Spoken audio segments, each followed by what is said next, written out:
Hey everyone, Jake from Optimum here, and today we're going to be looking at a post from the Smartsheet community forum from Wendy W.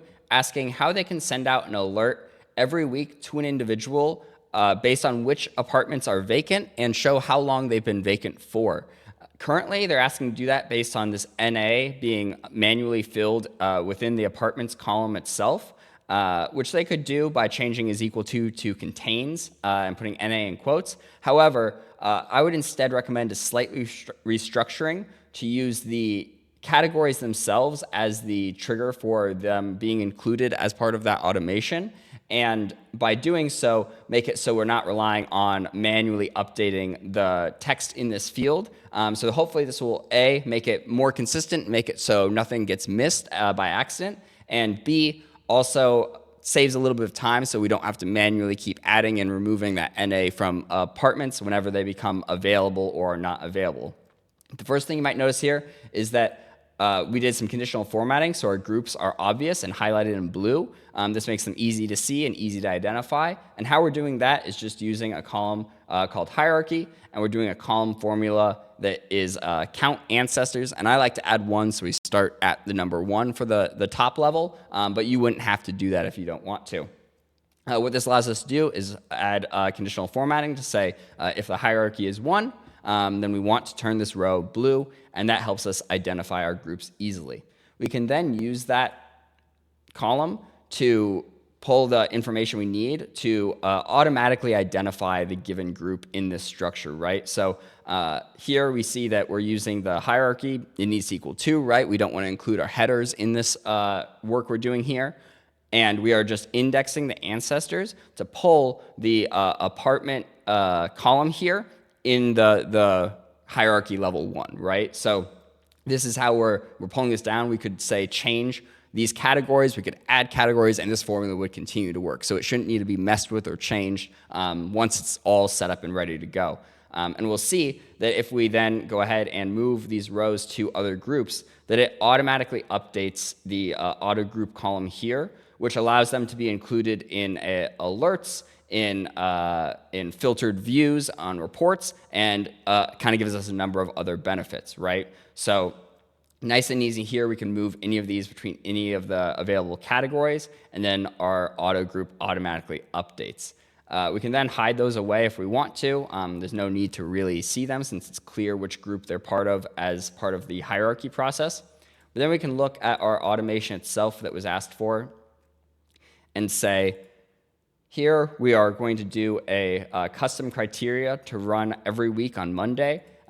Start going out at 8 a.m. to this individual, and we are going to auto group it, or we're going to use the auto group, of either of the items that have available within it, right? We could also potentially use contains available, but I like this just to keep it safe and make sure we're selecting exactly the ones we want to be part of this automation, right? When we send this out, it then will go to the specific individual, and we can choose which items to include, right? So what we're doing is we are showing the apartments themselves, how many days it's been vacant, and then, of course, which group it's been part of. When we do this, it pops up, and it looks something like this, where it actually groups all of the different notifications together. When you run it on a specific date, it groups all the notifications for all the lines that are going together. If you say based on a change or another kind of trigger, it would actually send a single alert per row. But if you do it based on a date, it will batch those together and send you all the information in a single email, right? So in this way, the individual, without logging into Smartsheet if they don't want to, can see the apartment number, what group it's a part of, and how many days it's been vacant, giving them the information they need. They could also follow the link back if they do want to interact with the sheet, and we're going to look at a few other approaches we could use for them to view that data within Smartsheet that might give them a little bit more flexibility and ability to make updates and changes if they need to, based on kind of their specific needs, right? So we've got that alert. It's all set up. This basically fulfills Wendy's request. But with this structure, it also allows us to do additional automations, such as tracking the return date based on when we check the keys returned, or kind of reset other categories based on which grouping it's part of, right? So say we wanted to either have the leasee or the property manager or something like that, just have a simple automation to check the box when the keys are returned and then mark that date automatically. We can add in that in there along with any alerts we need, such as maybe if the lease is expiring, we want to alert someone or anything like that. So this format gives us the ability to kind of track where the status of all of our apartments at any given time across a variety of categories, and even add categories as we realize there are other things we need to track. And this sheet can kind of start to serve multiple purposes in that way.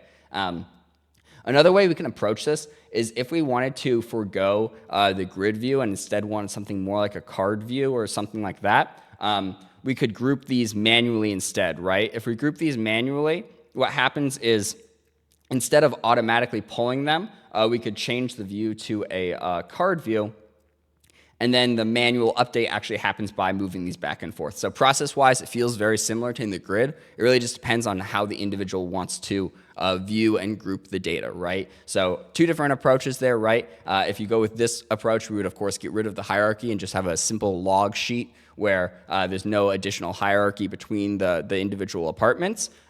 But in this view, that allows us to kind of see it in this card, and we can show whatever information we desire here, and then make updates by kind of opening up each individual tab and tweaking what needs to be tweaked.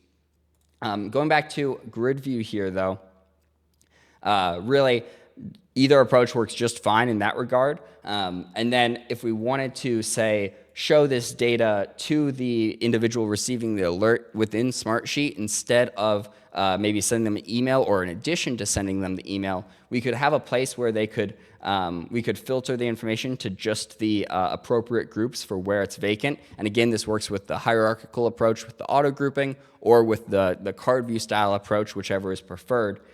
This information can be shown and reduced, and we could have a vacant apartments report, we could have a occupied apartments report, right, and show different columns for those. And then this individual could say, come in here and mark when the keys are returned, or even update the group if an apartment was leased out or something like that, right? So this approach gives us a lot more flexibility by kind of introducing some automation, separating out some of this data so it is in its own column and category, and allows us to have a lot more flexibility and use cases for this individual sheet. So I hope that helped. If you have any other ideas for how you would improve this sheet or this approach, please let us know down below in the comments. And then if you need additional help with Smartsheet or other software services, please contact us at optimumcs.com.